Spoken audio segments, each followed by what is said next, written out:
इसलिए मैं आप सबसे कह रहा हूँ मित्रों, आपने देखा होगा कल संसद में एक बड़ा महत्वपूर्ण दिन था।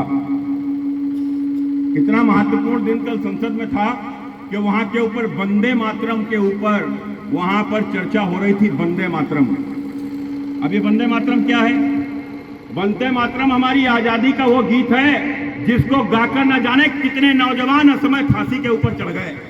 ये वंदे मातरम हमारे आजादी का वह गीत है जिसको पूरा देश गाता था और जिससे ब्रिटेन की सत्ता हिल जाती थी।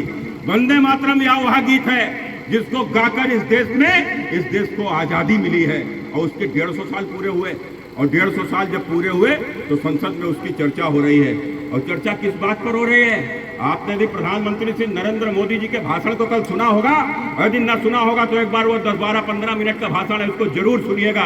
किस प्रकार से हमारे देश के साथ में खिलवाड़ हुआ, हमारे आजादी के गीत, हमारे भारतवंशियों के गीत के साथ खिलवाड़ हुआ।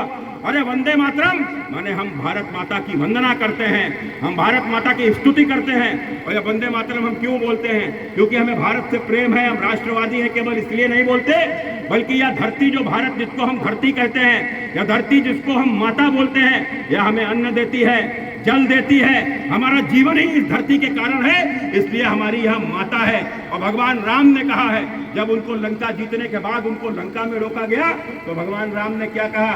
राम ने कहा जननी जन्म भूमि से चाह स्वर्गादपि गरीयसी, माने स्वर्ग से बढ़कर हमारी मातृभूमि है।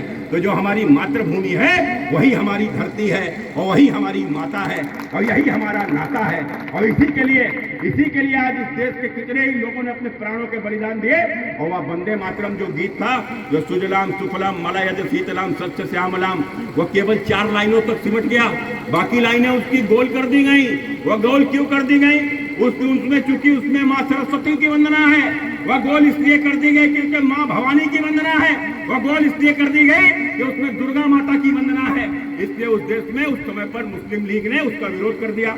अब जब मुस्लिम लीग ने विरोध कर दिया तो हमारे देश के तुष्टीकरण की नीति करने वाले तुष्टीकरण लोगों ने उस वंदे मातरम को ही आधा कर दिया।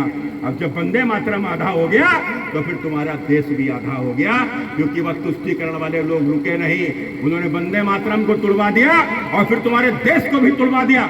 वह इस प्रकार के कट्टरपंथी लोग जो आज भारत छोड़कर चले गए, पाकिस्तान चले गए, अफगानिस्तान चले गए, बांग्लादेश में रह गए, आज उनकी औलादें लेकिन हिंदुस्तान के भीतर पैदा होने लगी हैं और वह वंदे मातरम का विरोध करने लगी हैं। इसलिए आपसे इस बात को कह रहा हूं, आप समझिए किस ओर भारत जा रहा है। आजादी के 1947 के पहले के हालात एक बार फिर से भारत के भीतर बनाए जा रहे हैं। और इसमें उस समय पर तो मुस्लिम लीग दोषी थी, लेकिन इस समय कोई मुस्लिम लीग नहीं है, इस समय कोई मुस्लिम नेता दोषी नहीं है। इस समय यदि कोई दोषी है तो कांग्रेस और समाजवादी पार्टी जैसे नेता दोषी है। इसलिए यह बात लोगों के जेहन तक बैठानी है, यह बात समझानी है।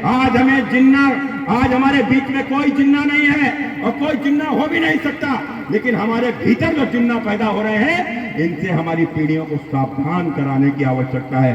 आपने देखा होगा एक तरफ तो देश का इस प्रकार का माहौल बन रहा है और दूसरे तरफ इस देशवंशियों